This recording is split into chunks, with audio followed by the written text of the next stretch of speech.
Welcome, Locked In family. It's your boy Ron Money here, as always. Today we're gonna, lock into a NBA episode, just a little run through what's been going on lately, small stuff like that. So obviously, one big thing that's been going on for sure is James Harden has been traded to the Brooklyn Nets for Prince, um, Jared Allen, Karis LeVert, a bunch of picks. It was a 14 deal. You know, Oladipo got sent to Houston. Prince and Allen got sent to um, Cleveland. LeVert got sent to Indiana. And obviously Harden got sent to Brooklyn. These first two games that he's played with Brooklyn, he's been lights out. He's been putting up 30 points in both those games, 30 plus, I'm sorry. And he's the first player, I believe, that in Nets history to score 30 or more points with their new team. So obviously, the duo of Harden and KD so far is unstoppable. We don't know what's going to happen once Kyrie returns to the court. I believe he's supposed to return against the Magic. Not sure because he has been missing these last two games against the Magic and the Bucks because of ordered quarantine by the NBA because he was maskless at his sister's party. Um, Luca passing MJ for the most triple doubles. It's ridiculous to think that Luca's only in his third season and he passed up MJ for triple doubles when MJ played, you know, over 10 years. Plus a different league. I believe it's easier to get triple doubles nowadays. Um, but obviously they're two different players as well. So that's that. So shout out to Luca. Obviously he's been doing this professional ball thing for a long time. So coming to the NBA is obviously nothing to him, damn near. But um, like I said, shout out to him. Hopefully that man can get a ring. I'm a big fan of Luca. And just seeing how we're almost similar age. I'm 21, and it's like, damn, somebody my age is really out here doing stuff like this. Which is crazy and it's ridiculous. So shout out to him. A person, I haven't really been hearing a lot about, but it's still been, obviously putting on monster performances is Zion Williamson. You know, he's had a 30-point game the other day going against, I believe, the Kings where De'Aaron Fox has he had 43 points. He's also a very underrated player. You never hear a lot about him because he's such a small market of Sacramento. And, Sacramento's not that good, obviously. So you don't hear about him a lot. Um, let's talk about Kevin Durant. So in the NBA Finals 2 years ago, or basically a year ago, um, he had tore his right Achilles, and everyone questioned after him being out for a season, and just obviously because of the injury, how can he return to what he was, or can he return to what he was? Well, good news, I guess, for people who were worried about how he turned out. Kevin Durant is currently averaging 30.7 points per game, 6.9 rebounds per game, 5.7 assists per game, one block, and zero point 0.9 steals per game. He's shooting 54.8% field goal percentage and shooting 48% from three. Now, with the points per game, 30.7, that's the second highest since his MVP season in 2014. Now I get it. He's only played so far 11 games out of obviously, a whole season. So it's hard to tell. Can he keep this up? I believe so. Because I think that obviously, he has something to prove. He really does. Obviously, he wanted to show he can get a ring in our Eastern Conference, but obviously getting James Harden, it almost like puts the haters on him again because they're like, oh, he better win. You know, he has James Harden now. He has another super team. When I know KD, not that he doesn't wish Harden was there, but he wished he could show on his own that yes, I can do this.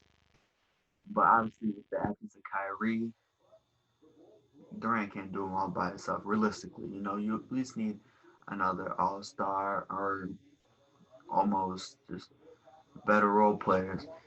So they went and got Harden, obviously, and we're gonna see how obviously they mesh with Kyrie there as well, because we know what Harden and KD can do, but what can all three of them do? You know. Um, Another thing I want to talk about two players who have been so far phenomenal this year, Jeremy Grant and Julius Randle. Those are both players I believe that right now are going head to head for most improved player. But if I had to choose a player, I'm going Jeremy Grant. Now we're just gonna run through a couple stats as of right now. Last year, Jeremy averaged 12 points per game, 3.5 assists.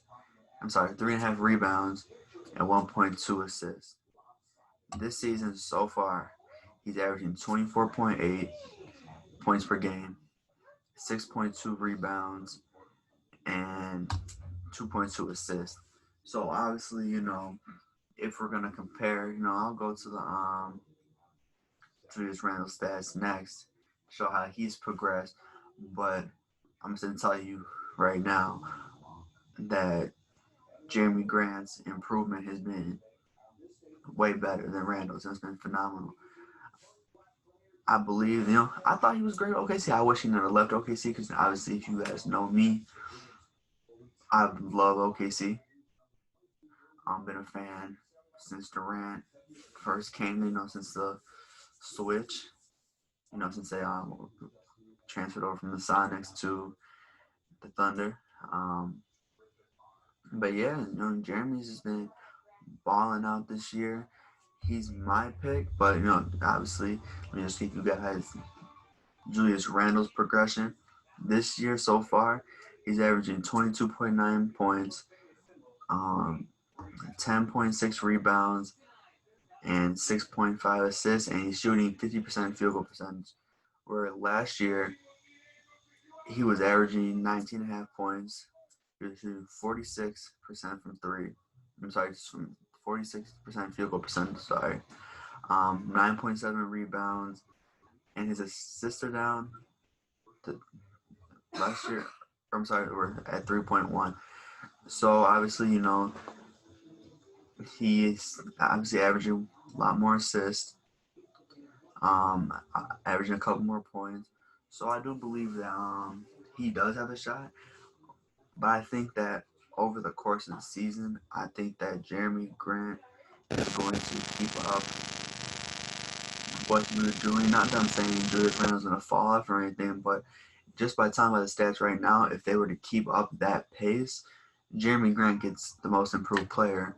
In my opinion, you know, no doubt about it, just because just the gap of going from 12 points per game to 24.8, then going from 3.5 rebounds to 6.2, stuff like that.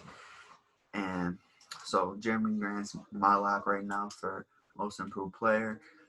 Um, and then let's talk about, you know, the rookies. You know, there's been some phenomenal rookies this year. Obi Toppin, um, LaMelo Ball, Wiseman, Anthony Edwards, Patrick Williams.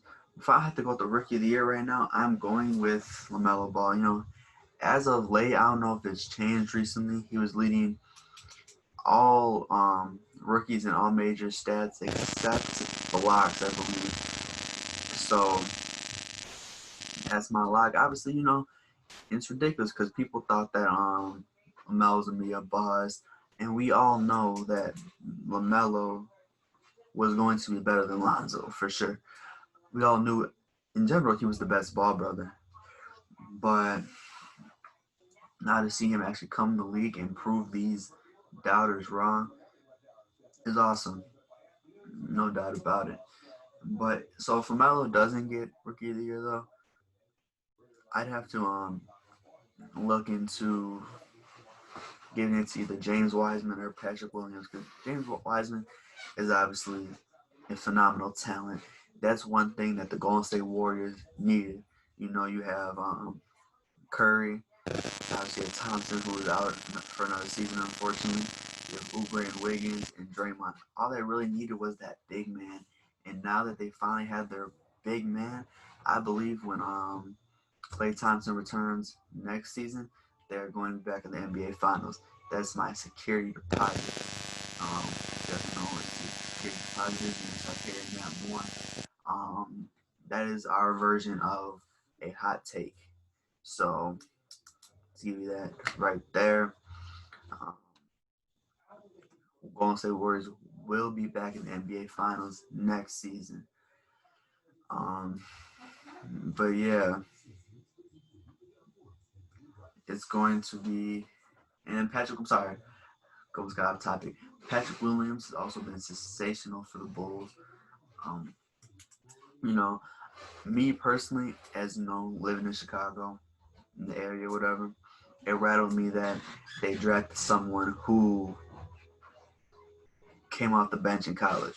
Because when you're drafting people in the first round, you're looking for starters who've been starting multiple years and stuff like that, or just a start their 1 year, whatever. So I was kind of optimistic about it. I was like, this is a good pickup. But so far, he's obviously been very good for the Bulls, alongside Kobe White and Zach LaVine. Which so far, Zach LaVine, get that man some help, please. That man's been playing phenomenal. And if you're not gonna get that man some help, trade him for some more players, please, because that man just been balling out for so long without help. The man finally needs some help. Let's get him that help he needs, and another security deposit. I believe even if they don't get him help, which obviously, like I said, they should. I have the Bulls making the playoffs this season as the 8th seed. I said it last year. Obviously, didn't go as planned, but this year, for sure, I got the Bulls as the 8th seed this season. That's my security deposit. But I think that is all for today, guys. Thank you guys, for locking in with me for another episode. I appreciate the support and everything that you guys get to me and this brand in general. So thank you. And we will be back very soon. More episodes. Stay tuned. Got MLB episodes. Got football episodes dropping. So check that out. Obviously, before I go, you can follow me on all social media handles, as always, as I mentioned, at Ryan Monies. Follow the pages at Locked In Shy on all social medias, YouTube, everything. Locked In Shy. Thank you, guys.